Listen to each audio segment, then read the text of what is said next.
Hello दोस्तों, आज की इस वीडियो में हम कहानी के माध्यम से हिंदी पढ़ने की प्रैक्टिस करेंगे। अगर आपने अभी तक पिछले वीडियो नहीं देखे तो देख लें, जिससे कि आपको पढ़ने में आसानी होगी। चलिए वीडियो को शुरू करते हैं। आज हम पढ़ेंगे आत्मविश्वास की कहानी। चलिए शुरू करते हैं। दक्षिण भारत में एक राज्य था। ये राज्य सेना, विस्तार और धन के मामले में बाकी राज्यों से थोड़ा छोटा था। यहाँ का राजा अपनी प्रजा का काफ़ी अच्छे से ध्यान रखता था। वो ये सुनिश्चित करता कि उसकी प्रजा हमेशा खुश और सुखी रहे।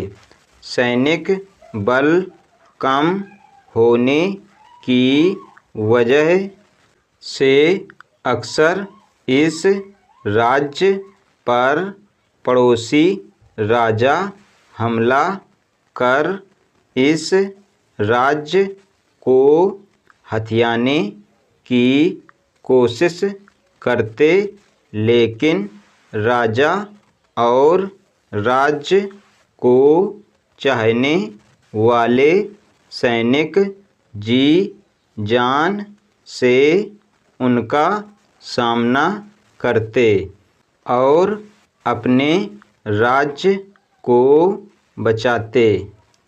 एक बार इस राज्य पर 10 गुना बड़े सैनिक बल वाले राज्य ने हमला करने का ऐलान किया।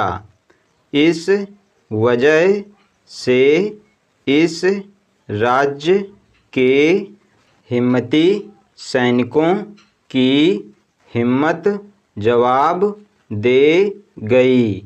राजा को अपने सैनिकों को यूं डरा हुआ देखकर चिंता होने लगी। राजा ने अपने सेनापति के साथ एक बैठक कर इस बारे में काफ़ी सोच विचार किया। राजा ने इस समस्या के लिए सेनापति से उपाय चाहा। राजा ये देखकर दंग और निराश हो गया कि उसकी सेना का सेनापति भी इस घटना से डर कर हार मानने की और आत्मसमर्पण करने की बात कर रहा था। उसके हिसाब से इतनी बड़ी सेना का सामना करके सैनिकों की जान गंवाने से अच्छा है सामने वाले राजा से हार स्वीकार कर समझौता कर लिया जाए। अपने सैनिकों और सेनापति के ऐसे रवैये से निराश राजा अपने सन्यासी गुरु के पास जाता है और सारी परिस्थिति से उन्हें अवगत कराता है। राजा की बात और परेशानी समझने के बाद गुरु उसे कहता है कि सबसे पहले उस सेनापति को कारागार में डाल दो। जो बिना लड़े ही हार मान गया। राजा ने कहा, अगर वो ऐसा करता है तो उसकी सेना का नेतृत्व कौन करेगा। गुरु ने कहा, मैं भी इसी राज्य में रहता हूँ और अब मुझे भी अपनी राज्य का ऋण चुकाने का अवसर मिला है, इसलिए मैं सेना का नेतृत्व करने के लिए तैयार हूँ।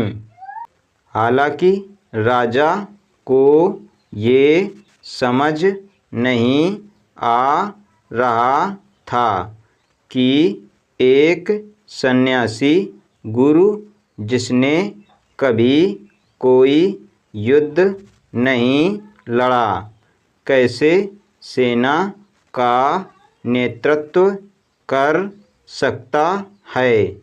लेकिन और कोई मार्ग ना होने से राजा मान गया। गुरु अपनी हताश सेना को लेकर युद्ध के लिए चला गया।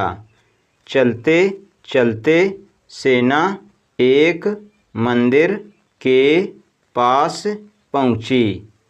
गुरु ने सेना को वहीं रोका और बोला, आप सभी यहीं ठहरो, मैं इस मंदिर में जाकर भगवान से पूछकर आता हूँ कि इस युद्ध में हम जीत पाएंगे या नहीं। अपने नए सेनापति की बात सुनकर सभी सैनिकों को अजीब लगा।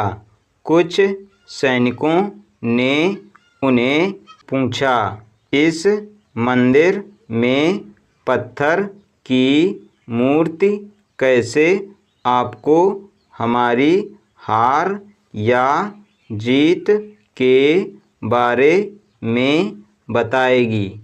गुरु ने कहा, मैंने सन्यासी जीवन के दौरान तपस्या कर कुछ दिव्य शक्तियाँ पाई हैं, जिनकी मदद से मैं भगवान से बात कर सकता हूँ। इतना कहकर वो मंदिर के अंदर चले गए। कुछ मिनटों बाद जब गुरु लौटा तब सैनिकों ने उनसे पूछा कि भगवान ने उनसे क्या कहा। गुरु ने कहा, भगवान ने कहा है, अगर आपको मंदिर में कोई रोशनी दिखाई दे तो आपकी जीत पक्की है। अब सभी सैनिक उसी मंदिर के पास रुक कर मंदिर की तरफ देखने लगे, इस आशा में कि उन्हें वहाँ पर कोई रोशनी दिखाई दे। वे सभी पूरा दिन वहीं पर बैठे रहे और आखिरकार शाम होते होते उन्हें मंदिर के अंदर एक रोशनी दिखाई दी। सभी सैनिक खुशी से झूम उठे और एक नए आत्मविश्वास के साथ युद्ध के लिए रवाना हुए। ये युद्ध आसान नहीं था, लेकिन सभी सैनिक इतने आत्मविश्वास से भरे हुए थे कि कोई भी हार मानने के लिए तैयार ही नहीं था।